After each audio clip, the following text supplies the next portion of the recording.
से कभी भी उतरते वक्त ये सोचता हूं कि किसी के मन में प्रश्न हो यही पूछिएगा, चाहे मुझे कल सुबह हो जाए, मैं ऐसे ही खड़ा रहूंगा। क्योंकि ये कोई ताली बजाने, किसी पार्टी को वोट दिलाने के लिए नहीं है। मैं ये मानता हूं कि आप जिस दिन भी 1% भी सुधर गए, आपकी मर्जी के बगैर सत्ता सांस नहीं लेगी। आप इस पे दाव लगाते हो, फिर ये नकली निकल जाता है, फिर उस पे दाव लगाते हो, दाव लगाना बंद कर दीजिए। इतनी ताकत दीजिए कि उसको भाईजान के पास जाना ही ना पड़े। तो 5 साल में एक दिन का 1 घंटा, 1 घंटे का 1 मिनट, उस 1 मिनट सिर्फ 5 साल में अपने सनातनी होना है कि जब वोट डालने जाए तब सनातनी होइए, उसके बाद फिर ब्राह्मण ठाकुर बनिया हो जाइए, कोई दिक्कत नहीं है। ये पहली सीढ़ी है जिसमें ना आपको लड़ना है, ना मारना है, ना गोली चलानी है। ये भी अगर आप सोचें कि ये ही करना है, बस इसको इतनी देर भूल जाइए। लेकिन मैंने देखा सारा ज्ञान लोग उस 1 मिनट के लिए चलाते हैं। ये नहीं किया, वो नहीं किया, ऐसा नहीं किया, वैसा नहीं किया। ये सबसे बड़ी बीमारी है। इसलिए जिस देश को झूठ की बुनियादों पे खड़ा हुआ है, ये बुनियाद ढह रही है। इसलिए मेरा आपसे मानना यह है, कहना यह है कि आप अगर उस बहादुर आदमी का जिक्र करते, उसको कभी अपना हीरो बनाते, देश नहीं बनाएगा। देश और राष्ट्र में फर्क होता है, फिर समझ लीजिए। देश संविधान से चलता है और देश की सीमाएं होती हैं। सरकार के जितने भी अंग हैं वो पेड़ हैं, वो देश चलाते हैं। लेकिन राष्ट्र क्या है और राष्ट्र को कौन चलाता है? राष्ट्र की कोई सीमा नहीं होती और राष्ट्र को समाज चलाता है। राष्ट्र मेरी मान्यताओं पे, परंपराओं पे, आस्थाओं पे चलता है। और जब राष्ट्र के अंदर बीमारी पैदा हो जाती है, राष्ट्र सड़ने लगता है, तो हर छुट भैया नेता आपको ज्ञान देके चला जाता है। इसलिए राष्ट्र के नाम पर आज भी भारत के 2 टुकड़े हो गए हों, 3 टुकड़े हो गए हों, आप उस मुल्क गए नहीं। और मैं उस मुल्क में वहां के एक प्राइवेट टेलीविजन का इंडिया हेड था। प्राइवेट टेलीविजन जो पाकिस्तान में बना, बहुत जाना हुआ। और क्योंकि मैं वहां जाता था तो बहुत सारे महामूर्ख ये समझते थे कि वहां जाने वाला आदमी ISI का ही होगा। 10 साल में बहुत कुछ देखा, लेकिन मैंने वहां भी अपने मतलब की चीज ढूंढी है, क्योंकि ये मौका सबको मिलता नहीं है। कश्मीर बटा, 2 टुकड़ों में बटा, और मां शारदा का मंदिर जिसका युद्ध चल रहा है। मैं आपको बहुत भरोसा दिलाने के लिए कह रहा हूं कि जिस मां शारदा का मंदिर है, जो उधर चला गया है, जो उधर रहता है, आपको नहीं पता ये बात, लेकिन आस्थाएं, परंपराओं को मानने वाले लोग अगर 2 भी कहीं होते हैं, तब भी पिछले 50 साल से मां शारदा के मंदिर में हर रोज दीपक जलाने 4-5 हिंदू पहुंचते हैं। आज भी बलूचिस्तान के अंदर, इस सब इलाके में, बलूचिस्तान में हिंगला माता के मंदिर में, चाहे वो गरीब लोग हों, वो भीड़ लोग हों, तब भी हिंगला माता में रोज दिया जलता है और रोज आरती होती है। ये राष्ट्र है। एक हिंदुस्तानी अमेरिका में बैठ करके वहां मंदिर में पूजा कर रहा है, वो राष्ट्र है। इसलिए आप अपनी राष्ट्र की जो जिम्मेदारी है उसको पूरा करिए। आप सरकार के कामों में दखल मत दीजिए। सरकार ने ये क्यों नहीं किया, वो क्यों नहीं, सरकार को करने दीजिए। सरकार के सामने कई चुनौतियां होती हैं जो सार्वजनिक मंचों से नहीं बताई जाती। कहां कंप्रोमाइज सरकार को करना पड़ रहा है, कहां अपने देश की कमजोरी के कारण झूठ बोलना पड़ रहा है, ये सरकार के आसपास रहेंगे तब पता चलेगा। जो आप दूर से देखते हैं तब पता नहीं चलता है। लेकिन जब आप पुरुषार्थी चुनते हैं, ये मैं लिविंग एग्जाम्पल आपको बता रहा हूं ताकि आपका भाव और मजबूत हो। आपने 2014 में सस्ता दूध और सस्ते गेहूं के लिए चुना था। क्या चरित्र देखा था इस आदमी में? दिल पे हाथ रख के बताइए। 99% मेरा अपना कन्विक्शन है। आपको कहते में थोड़ा झिझक लग रही होगी, आपको लगता होगा हम ये बात बता देंगे तो लोग हमें समझेंगे। जिस दिन भी आप अपनी माँ का, पिता का, भाई का ध्यान रखेंगे, उसके अलावा आप दुनिया भाड़ में चली जाए कोई फर्क नहीं पड़ता। आप अपनी बात को पूरी ताकत से कहिए। इसलिए आपने सच बोलिए, सार्वजनिक बोलने से हो सकता है आपको लगता हो कि पता नहीं आप में से कितनों को मंत्री और प्रधानमंत्री की शपथ लेनी, मुझे नहीं लेनी। 2014 में आपने किसी ज्ञानी को, महापुरुष को देश की सड़कें बनाने के लिए नहीं चुना था। आप इस्लामिक आतंकियों से इतने ग्रस्त हो गए थे कि आपके मन में एक ही सवाल था कि जो 2002 में जिस भाषा में जवाब दे सकता है, हमें ऐसा ही आदमी चाहिए। ये वक्त की जरूरत है। तब ना उसकी आपने जाति पूछी, ना क्वालिफिकेशन पूछी, आपने कहा यही काम का है। और जब आपने ये सोच के चुना तो उसको भी ये पता था। वो अब कुछ और बातें कहते हैं, वो कंजम्पशन के लिए है, सामाजिक कंजम्पशन के लिए, उसको सीरियसली मत लिया करिए। ऐसा क्यों कह रहा है, वो चीजें कहने दीजिए, जो मूल है उसको समझिए। उसको बदला हुआ रूप आपका लगा तो मालूम है कितनी सीटें आपने दी। आप बहुत दिल खोल के काम नहीं करते हैं, आप बहुत रोक के, आपने एग्जैक्ट उसको 282 सीटें दी, बिल्कुल किनारे पे खड़ा कर दिया। लेकिन इससे एक फायदा यह हुआ कि उसको इस बात का अंदाजा हो गया कि मुझे चुना क्यों है। 2002 का मैं हीरो हूं, मेरी पहचान यही है, सबका साथ सबका विश्वास। कितना खूबसूरत लगता है जब जब ये बोलता है तो छोटे भाई के पजामे वालों के पैर कांप जाते हैं। और जब आपने ये चुना तो उसको ये भरोसा हो गया कि मुझे क्या करना है। तो आपको सस्ता अनाज ये सब इसलिए भी करना है कि बहुत बड़ी आबादी इसी में फंसी हुई है। और जैसे ही उसको ये पता चला कि मैंने 282 लेने के बाद एक माहौल क्रिएट किया है, मुझे कुछ थोड़ी सी ज्यादा मिल जाए तो मैं वो भी करूंगा जो संविधान में नहीं है। उसको कैसे मैं संवैधानिक बनाऊंगा, कैसे इस व्यवस्था में बैठे हुए लोगों को, क्योंकि जिन्होंने मुझे चुना है उन्होंने कतई कि मैं महाज्ञानी हूं, विद्वान हूं, मैंने वेद पढ़े हैं, नहीं चुना आपने। और 303 जब उसने दिए तो ये मैं इसलिए राज की बात नहीं है, सार्वजनिक मंचों से बोलने में कोई फर्क नहीं पड़ता है, मैं कोई संवैधानिक पद पे नहीं हूं। लेकिन उस भाव से आपका अंदर की थॉट को मजबूती मिलेगी। एक दिन दिल्ली में घोषणा हुई कि देश का प्रधानमंत्री सुप्रीम कोर्ट देखना चाहता है। एक सामान्य नागरिक के रूप में आपके मन में ये सवाल नहीं आया होगा, लेकिन 20-22 साल की पत्रकार ने ये सवाल मेरे दिमाग में खड़ा किया कि जो आदमी गुजरात में कोर्ट के चक्कर लगाते लगाते थक गया है, आखिर इसे सुप्रीम कोर्ट में कौन सी चीज इसे देखनी है जो ये उसका दौरा करने चाह रहा है। और फिर इसी कीड़े ने पूरा फोकस कर दिया उसके चलने पे, खड़े होने पे, बैठने में, गेट में से पहले कौन निकला, बाद में कौन निकला। और उसने कोई 1 घंटे तक सुप्रीम कोर्ट घूमा। और सुप्रीम कोर्ट को घुमाएगा कौन? चीफ जस्टिस साहब। और तो कोई था नहीं वहां, कोई दुनिया का दूसरा आदमी नहीं था, ना कोई परिंदा था। 1 घंटे घूम के निकला, बात खत्म हो गई। और जज साहब से पूछ रहा था यहाँ बैठने का क्या इंतजाम है, ये कैंटीन कैसी है। जज साहब की भी समझ में नहीं आया, पहली बार उन्हें ऐसा आदमी मिला था। वो भी बेचारे समझा रहे थे, क्या क्या बता रहे थे, उसको कोई इंटरेस्ट नहीं था। 1 घंटे बाद निकला, वापस आ गया, बात खत्म हो गई। 1 हफ्ते बाद वो जज साहब बोले मैं 40 दिन में राम मंदिर का फैसला दूंगा। तब लोगों का अच्छा कोर्ट पूरा ही घुमाए इसका मतलब। और फिर उन्होंने दिया और देख के बात खत्म हो गई। और जब फैसला दे दिया तो उनको लगा मेरा काम हो गया। फिर वो घर गए। 3-4 दिन उनको तो पता था क्यों दिया, उनके तो अंदर ये कश्मकश थी कि उन्होंने दिया क्यों, उनको पता था, लेकिन राष्ट्र को नहीं पता था। लेकिन आदमी की कमजोरियां होती हैं। उन्हें लगा मैंने दे तो दिया है, कहीं हो सकता है आ जाऊं मैं ताव में और शुरू कर दूं प्रेस कॉन्फ्रेंस। आपके आदमी ने अपने किसी विशेष सूत्र से एक लिफाफा उनको पहुंचाया। लिफाफा देखने के बाद वो इतने खुश हुए कि अभी तक खुशी है। इसलिए सत्ताओं के चलने में जो दिखता है वो नहीं होता, जो नहीं दिखता वही होता है। उनसे कहा जब वो घूम रहे थे, होमवर्क जिसका मजबूत होता है वो संविधान को सामने रखता है, वो सर पर रखता है जोर जोर से। लेकिन उसी संविधान की जब जरूरत राष्ट्र के आड़े आती है तो संविधान को थोड़ी देर के लिए बंद करके उस समस्या का हल करने के लिए क्या रास्ता निकाला जा सकता है वो संविधान में नहीं लिखा।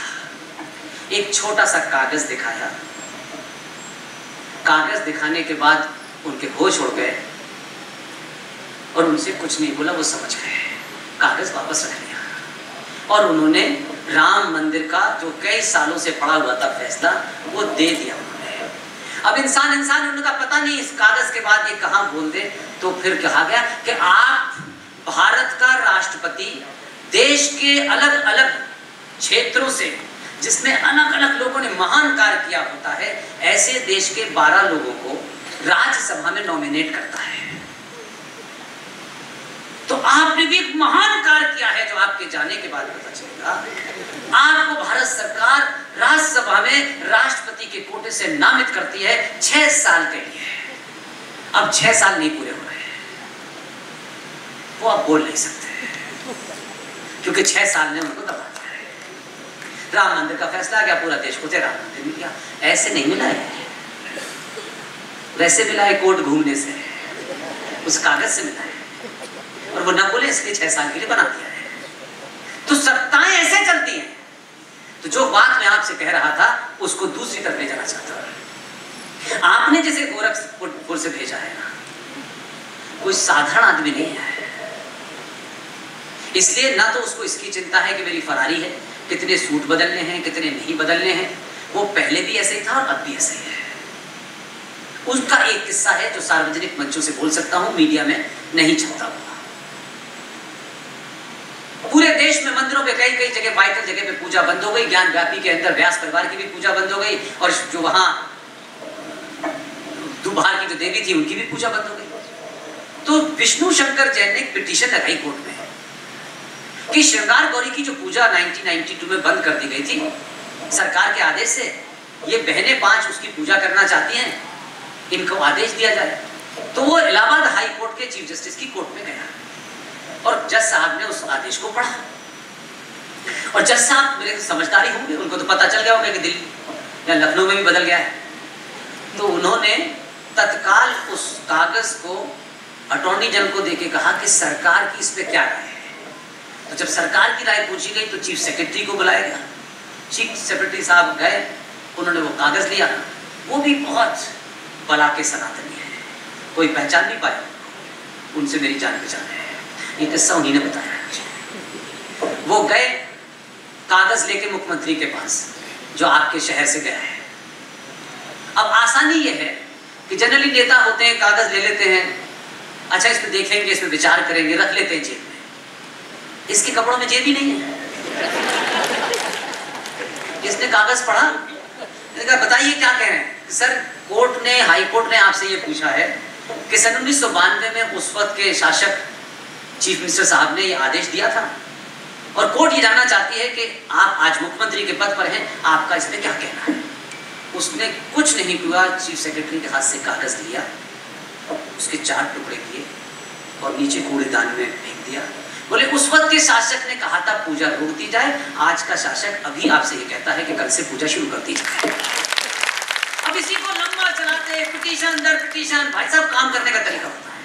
और पूजा शुरू हो गई, और पूजा शुरू हो गई तो समाज में जो लोग जाति की बात करते हैं ना, मैं उसकी मिसाल देना चाहता हूँ। और ये मिसाल मैं इसलिए देता हूँ कि आपके अंदर का वो भाव जग जाए। कैसे कैसे कोई जिसे हम दलित कहते हैं, कैसे वो ब्राह्मण से बड़ा काम कर जाता है, और हम उसको रिकॉग्नाइज नहीं करते। ये समाज की प्रॉब्लम है। बनारस में डिस्ट्रिक्ट जज दलित, बनारस का डीएम 24 कैरेट का ब्राह्मण। मैं जब 24 कैरेट का कहता हूं तो मैं उनके पैर चौराहे पे भी छू सकता हूं, ऐसा ब्राह्मण। वो ब्राह्मण है, ये अलग बात है, लेकिन वो ब्राह्मण वो है जिसकी परिकल्पना मैं करता हूं। सिर्फ नाम लिखने से कोई ब्राह्मण नहीं हो जाता। कोई ब्राह्मण ठाकुर बनिया अपनी मां के पेट से पैदा नहीं होता, अपने कर्तव्य से वो ब्राह्मण बनिया बनता है। उस डीएम ने और एक तरफ एक दलित, दोनों की जुगलबंदी देखिए जिसमें कोई जान पहचान नहीं है। एक ब्राह्मण ने अपना कर्तव्य किया, एक दलित ने अपना कर्तव्य किया। पिटीशन करने वाला फिर विष्णु शंकर जैन खड़ा हुआ। विष्णु शंकर जैन ने कहा कि ये जो ज्ञान वापी है, जो व्यास परिवार यहाँ पूजा करता था 1993 तक, इसको देखना चाहिए। तो 25-26 लोगों की टीम बनी कि वो सर्वे करना चाहती है। जैसे ही ये मार्केट में आया, आप सब ये कल कोई बहुत पुरानी घटना नहीं सुना रहा हूं, जैसे ही ये घटना आई कि भाई वहां आदेश दिया जाए कि उस ज्ञान व्यापी के अंदर 25-26 लोग जो जाना चाहते हैं जाएं, और वो सर्वे करना चाहते हैं, वो देखना चाहते हैं अंदर क्या है। मैं उनको दलित कहकर के छोटा नहीं करना चाहता, लेकिन क्योंकि मुझे आपको वो बात समझानी है, इसलिए मैं उसको एक नोशन के तौर पे इस्तेमाल कर रहा हूं। जैसे ही अनाउंसमेंट किया कि कल सर्वे होगा, जितने ऊंचे पजामे वाले थे इकट्ठे हुए, और क्या क्या बयान, खून की नदियां बह जाएंगी और ये हो जाएगा वो हो जाएगा। उन्होंने सर्वे नहीं होने दिया। दूसरे दिन उसी डिस्ट्रिक्ट जज ने डीएम साहब को अपनी शक्तियों के तहत उनको कहा कि कोर्ट में हाजिर होगा, और उनको सीधी हिदायत दी कि डिस्ट्रिक्ट मजिस्ट्रेट साहब, आपके पास लॉ एंड ऑर्डर का जिम्मेदारी है। मैं डिस्ट्रिक्ट कोर्ट के जज के हैसियत में आपको आदेश देता हूं कि कल किसी भी कीमत पर जितनी भी शासन की धाराएं हैं, जितने भी शासन के अंदर तंत्र हैं, वो ये सुनिश्चित करें कि कल 25 लोग ज्ञान वापी के अंदर सर्वे के लिए जाएंगे। अगर कुछ भी उसके लिए करना पड़े, अगर गोली चलाने का भी आदेश देना पड़े, तो आप उन नियमों का पालन करें, लेकिन कल सर्वे होना चाहिए। अब इसको मैं दैवीय शक्ति से कहूं कि डीएम साहब यही सुनना चाहते थे। दूसरे दिन सर्वे हो गया। सर्वे में जो कुछ हुआ पूरे देश ने देखा ही है। कैसे कैसे लोग कह रहे हैं ये फुब्बारा है। जो यहां आए थे घोड़े ऊंट पे बैठ करके, वहां पानी धोने के लिए नहीं था, उन्होंने फुब्बारा बना दिया। यहां बिजली नहीं थी, तब भी फुब्बारा बना दिया। इतने बड़े आर्किटेक्ट थे। और ये जो उनकी हरम की औलादें हैं, ये उसके लिए यही साहब ये फुब्बारा है। इस पे बहस हो गई। विष्णु शंकर जैन ने जब वहां देखा तो उस पानी में, जिसे वो वजू करते हैं, नमाज पढ़ने से पहले वो होते हैं, उसे वजू करना कहते हैं, उसमें मछलियां थी जो जिंदा इंसानों का गला काट रहे हैं। वो मालूम है जज साहब उससे क्या कहते हैं डीएम से, देखिए अगर इसमें पानी कम किया गया तो मछली मर जाएंगी। डीएम भी कमाल का आदमी है। उसने कहा कोविड में ऑक्सीजन की बहुत कमी थी, कोविड चला गया है, हमारे पास एक्स्ट्रा ऑक्सीजन है, हम एक भी मछली को मरने नहीं देंगे। और फिर सर्वे हो गया, सर्वे की रिपोर्ट आ गई, और फिर वहां आज की डेट में क्या हो रहा है वो सबको पता है। और शासन ऐसा नहीं है कि हम जो समझते हैं, जो दिन भर राष्ट्र जगता है, शासन जब देश सो जाता है तब काम करता है, दिन में नहीं करता है। उन्होंने सब कुछ करा लिया। उनको लगता था कि अब इनका काम समाप्त हो गया है, उन्हें विधिवत रूप से बरेली का डिस्ट्रिक्ट जज बना के भेज दिया है। और जो वो साहब थे वो डीएम से कमिश्नर हो गए। कहा रहना आपको यही है, अभी बहुत काम कराने हैं आपसे। इसलिए मैं सिर्फ आपसे ये कह रहा हूं कि अभी डॉट बराबर आपके दबाव में सत्ताओं और व्यवस्थाओं के अंदर लोगों को ये अनुभव हो गया है कि ये देश बकवास नहीं सुनना चाहता। इसके कारण अभी किसी लालच में, झूठ में, जाति के द्वेष में, मेरे तेरे में, इसमें उसमें, ये यहाँ से जब निकलें, आप अपनी पहचान को जिंदा रखें, उस पर गर्व करें। लेकिन अगर इस हॉल से निकलने के बाद मुझ जैसे साधारण आदमी को सुनने के लिए अपने जीवन के 2-3 घंटे अगर आपने दिए हैं, तो इसका सिर्फ एक ही मूल है कि जाति को घर में छोड़ के निकलिए। सड़क पे अगर किसी की बेटी को छोड़ा गया है, सड़क पे किसी लड़के की पिटाई अगर कोई पागल कर रहा है, तो उसे अपने बेटे की तरह बचाने के लिए आगे बढ़े। ये शर्मा जी की लड़की है, ये फलाने की लड़की है, हमें इससे कोई मतलब नहीं है। जो बेटी है वो सनातनी की है, उसको आप पहचाने न पहचाने, आपका बेटा है। अगर किसी गुंडों ने घेर लिया है, इतनी ताकत में खड़े होइए कि गुंडा 100 बार सोचे कि सनातनी बेटी की तरफ अगर आंख उठाई तो ये समाज कई सालों तक हमारी नस्लों की आंखें निकाल देगा। ये डर पैदा होना चाहिए। बिना डर के, एड में तो जरूर है कि डर के आगे जीत है, लेकिन ये समाज में कुछ है। समाज सत्ताओं के डर से नहीं, समाज के डर से पागल डरते हैं। पुलिस जने कब आएगी? 2000 साल बाद आएगी। लेकिन अगर आपने वहीं खड़े होकर प्रतिकार करा ना, तो फिर ये बंद हो जाएगा। ये सरकार के हाथ में, पुलिस के हाथ में नहीं है कि क्राइम रेट कम कर दे। इतनी नहीं है कि वन एक एक आदमी में पुलिस लगी रहे। वो सरकार का काम है। जिस दिन भी इस तरीके का मैसेज गोरखपुर में जाएगा कि किसी बेटी का कोई उसके साथ कुछ करना चाहता था, अगर वो करता उससे पहले उसके हाथ में दे देंगे, दोबारा हिम्मत नहीं करेगा। ये डर बैठना चाहिए। अगर सत्ताओं के अंदर और व्यवस्थाओं में जंग लग गई है, चापलूस और दलाल हो गए हैं, तो उनके भरोसे राष्ट्र नहीं चलता। उनको भी लगे कि मेरा कॉलर पकड़ा जा सकता है, मेरी वर्दी पे सवाल उठ सकता है। ऐसा नहीं होगा कि भाई इनको नहीं करेंगे, उनको नहीं, तब वो डर तब चलता है। इसलिए अपने बीच में बहादुरों को चुनिए। अभी बहादुर की जाति मत देखिए और ना ही बहादुर से ये उम्मीद करिए कि वो आपको फ्री खाना, फ्री कपड़े, फ्री बिस्तर देने आया है। 10-20 साल के लिए भूल जाइए कि हमको ये फ्री का कुछ नहीं चाहिए। हमको कुर्सी पे वो चाहिए कि हमारी हजारों साल की, लाखों साल की जो संस्कृति, जो सभ्यता थी, जिसको इस्लामिक आताताइयों ने धराशाही किया है। और इसको दूसरे तरीके से भी आप कह सकते हैं। कोई कहता है हम 3 लेंगे। प्राइवेट प्रॉपर्टी है किसी की क्या? 3 के ठेकेदार किसने बनाया आपको? किसने ये रिप्रेजेंटेशन आपको दिया कि आप ये कहें कि 3 लेंगे? आपकी ख्वाहिश है, आप लीजिए।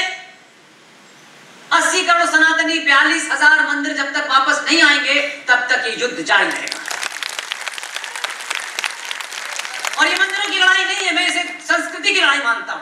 जब आप इसे मंदिर मस्जिद की बात करते हैं तो आपका 12-20 साल का बच्चा सोचता है ये मंदिर की लड़ाई नहीं है, ये मस्जिद की लड़ाई नहीं है, ये भारत की लाखों साल पुरानी सभ्यता को पुनर्जीवित और पुनर्स्थापित करने की लड़ाई है। अगर हम मंदिर की बात कर रहे हैं तो तक्षशिला के अंदर जो हमारा इंस्टीट्यूट था, जो नालंदा, जब पूरे विश्व के अंदर विश्वविद्यालय नाम की कोई चिड़िया नहीं थी, ये शब्द ही नहीं था कि विश्वविद्यालय क्या होता है। आज का बच्चा समझता है कि ऑक्सफोर्ड यही विश्वविद्यालय है।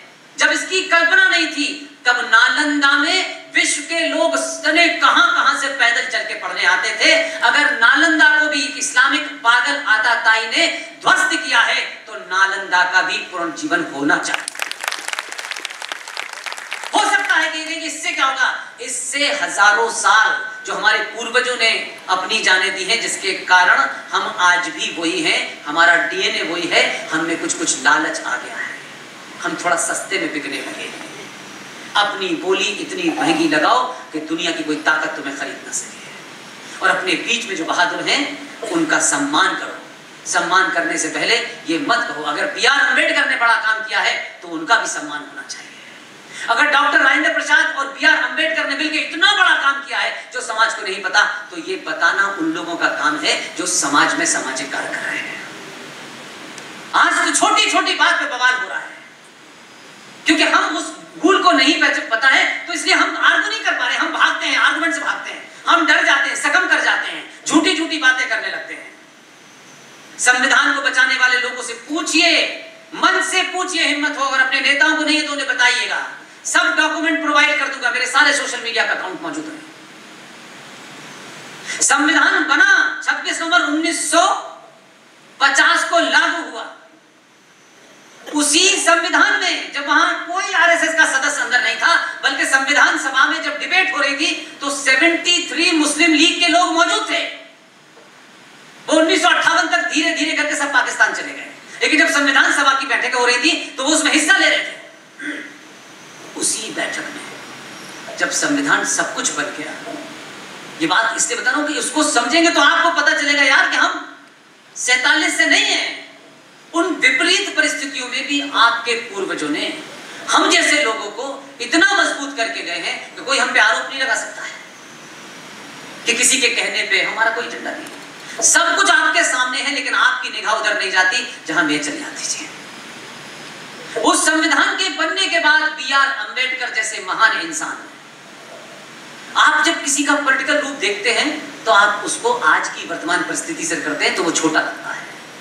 पूरे भारत में हिंदू संगठन, हिंदुओं के पार्टियां, हिंदुओं के मठ, मंदिर, संत, महंत, जितनों को भी आप काउंट कर सकते हैं, जो हिम्मत डॉक्टर बीआर अम्बेडकर ने की है, आज भी कोई माई का लाल उसका बराबरी नहीं कर सकता, नहीं कर सकता।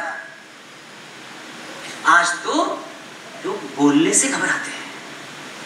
B.R. अम्बेडकर जीवित रहते हुए जो लिख के गए हैं, वही मैंने कहा कि आप सेलेक्टेड पढ़ते हैं। इस आदमी का चेहरा अच्छे लगता नहीं पढ़ेंगे। इतिहास में आप उन्हें मार नहीं सकते हैं। जब भी ये सच पता चलता है वो दोबारा से जिंदा हो जाते हैं। B.R. अम्बेडकर ने जो किताब लिखी है, वो किताब आज भी इस भारत के अंदर बड़े से बड़ा हिंदूवादी उसका एक लाइन नहीं बोल सकता, एक लाइन नहीं बोल सकता जो उन्होंने किताब लिखी है। आप किसी को, मैंने कहा कि मुझे आप में वो देखना है जो मैं जानना चाहता हूं, बस। बाकी आप नीला कपड़ा पहने हैं, पीला कपड़ा पहने हैं, आप तिलक लगाते हैं, नहीं लगाते हैं, दैट्स योर पर्सनल थिंग। मैं जिस सिविलाइजेशन की बात कर रहा हूं वो होनी चाहिए, बाकी चलता है। B.R. अम्बेडकर ने एक किताब लिखी है, पाकिस्तान और पार्टीशन ऑफ इंडिया। हिंदी में भी है और अंग्रेजी में भी है। उसमें ने पूरी किताब को पढ़ने के बाद मैंने 20 कोट निकाले हैं, 20 कोट, जो सार्वजनिक मंचों से कहता हूं। पता नहीं वो इसमें मौजूद होंगे इस वक्त मेरे पास कि नहीं, लेकिन उसके पढ़ने से वो हेट स्पीच में आ जाते हैं। लेकिन मैं सोचता हूँ कि कुछ हेट अगर अच्छी है तो कोई बुरी बात नहीं है। अगर वो राष्ट्र के लिए, लोगों के लिए जागृत हो सकते हैं उससे, तो उसको पढ़ देना चाहिए। लेकिन पता नहीं वो इस वक्त होगी। यस, पढ़ के सुनाता हूं मैं। और ये मैं नहीं कह रहा, ये B.R. अम्बेडकर साहब, जिसको हैदराबाद वाला कहता है जय भीम जय भीम। ये समझ में आता है ना नारा आपके? आता है ना? ये उसे पढ़ के बताइएगा। अम्बेडकर साहब की किताब है पाकिस्तान और पार्टीशन ऑफ इंडिया। ये मैंने इसलिए लिखित है कि हो सकता है एक्सट्रीम बोलने में कोई ऊंच नीच ना हो जाए, क्योंकि इतने बड़े आदमी के शब्द हैं और बहुत सारे पागल लोग आपको चिल्लाने न लगे। कुछ मत कीजिएगा। बाबा साहब अम्बेडकर जो संविधान के ड्राफ्टिंग कमेटी के चेयरमैन थे, विद्वान थे, बाहर से पढ़ के आए थे। आज उनके नाम पे दुकानें चल रही होंगी, मुझे उसमें इंटरेस्ट नहीं है। बाबा साहब अम्बेडकर ने कुछ ऐसा भी कहा होगा जो शायद बहुत सारे लोगों को पसंद नहीं होगा, मुझे उसमें कोई इंटरेस्ट नहीं है। मुझे उसमें इंटरेस्ट है जो बाबा साहब ने कहा, वो किसी माई के लाल ने नहीं कहा, मैं आपके सामने रख देता हूं। उस किताब का पेज नंबर 123, किताब का नाम लिख लीजिए, अंग्रेजी में भी और हिंदी में भी है, पाकिस्तान और पार्टीशन ऑफ इंडिया। उस किताब के पेज नंबर 3 पर बाबा साहब अम्बेडकर कहते हैं, भारत के, अभी कोई बोल देना, अभी तो हिम्मत ही नहीं है। आजकल तो भाईचारा ढूंढ रहे हैं हमारे संगठन, आजकल डीएनए का मिलान हो रहा है। सुअरों का और शेरों का डीएनए कभी एक नहीं हो सकता। सुअर सुअर ही रहेगा, शेर शेर ही रहेगा। शेर बुढ़ा भी हो जाएगा तब भी शेर ही होगा। अपनी सुविधा के अनुसार ऐसे बयान मत कीजिए। जो राष्ट्र की इस चेतना को, जो थोड़ी बहुत भी जागृत हो रही है, उसको सुनाते हैं। मैं इसके खिलाफ हूं, मैं नहीं रहूंगा, आप भी नहीं रहेंगे। लेकिन ये मूल्यांकन आने वाला समाज कहेगा कि किसने क्या बोला और किसने किन कारणों से सच नहीं बोला। अम्बेडकर ने अपनी किताब पाकिस्तान और पार्टीशन ऑफ इंडिया के पेज नंबर 120 पर लिखी है, भारत के सारे मुसलमानों को पाकिस्तान भेज देना चाहिए। अम्बेडकर, सुन लीजिए, ताली आवाज हो जाएगा। अम्बेडकर लिखते हैं पेज नंबर 125 पे, मुसलमान भारत में रहेंगे तो यहां कभी सांप्रदायिक शांति नहीं होगी। अम्बेडकर, ये खुले शब्द है, इसमें कहीं कोई कॉमा फुल स्टॉप ऊपर नीचे नहीं, इसमें सेकुलरिज्म नहीं दिखाया उन्होंने। फिर उन्होंने पेज नंबर 297 पे लिखा है, मुसलमान भारत के खिलाफ जिहाद छेड़ सकते हैं, जिस जिहाद को आज आप सुन रहे हैं। 303 पेज नंबर पे लिखते हैं, मुसलमान कभी भी हिंदुओं की सरकार स्वीकार नहीं करेंगे। फिर लिखते हैं पेज नंबर 294 पर, मुसलमान शरिया के कानून को देश के कानून से ऊपर मानते हैं। समझ में आया 50 साल बाद? ये अम्बेडकर जैसा विजनरी लिख के गया है। फिर क्या लिखा है? फिर लिखते हैं पेज नंबर 231 पे लिखते हैं, ये थोड़ा सा इसे समझ लीजिए, बुर्के की वजह से, फिर दोबारा, बुर्के की वजह से मुसलमानों में यौन विकृति पैदा हो जाती है, सेक्सुअल डिसऑर्डर पैदा हो जाता है, जिसके वो शिकार हो जाते हैं। अम्बेडकर को पता था। फिर उन्होंने लिखा है पेज नंबर 23 और 234 पर, मुसलमान समाज सुधार के प्रबल विरोधी होते हैं। फिर लिखते हैं वो, मुसलमान देशभक्त नहीं हो सकते। 332 पेज पर ये वो लिख के गए हैं। आज की डेट में कोई हिंदू नेता ये कहेगा, हिंदू समाज सुधारक, ये कहने की हिम्मत है? अगर अम्बेडकर ने ये लिखा था तो अम्बेडकर कोई पढ़े लिखे आदमी नहीं थे? अम्बेडकर की क्या रिसर्च नहीं थी? अम्बेडकर को अगर हिंदू मान्यताओं से, परंपराओं से कुछ तकलीफ भी हुई, तो अम्बेडकर मुसलमान क्यों नहीं बने? क्योंकि उन्हें आपसे ज्यादा मुसलमानों की बीमारी पता थी। इसलिए अगर आपके पूर्वज उस समय में भी कुछ बोल के गए, तो आपका काम है वर्तमान परिस्थिति में जो लोग जय भीम का नारा लगा रहे हैं, उन भीम को ये भीम पकड़ा दीजिएगा। कहीं से पढ़ो, अजान दो। अंबेडकर ने जो कहा है वो मस्जिदों से पढ़ो यार। तुम जय भीम की बात करते हो, जिस भीम को जय कर रहे हो, क्योंकि इस्लाम में अल्लाह के अलावा किसी की जय नहीं हो सकती, लेकिन राजनीतिक स्वार्थों के लिए तुमने जय भीम और जय भीम का भी नारा चुना है। हो सकता है कि तुमको फायदा हो सकता हो, उनको ये पकड़ाइएगा। हर मस्जिद में अंबेडकर के लिए एक वक्त की नमाज पढ़ें और अंबेडकर ने ये जो महान पॉइंट बताए हैं इनका प्रचार करें, तब तो तुम जय भीम कहलाने लायक हो।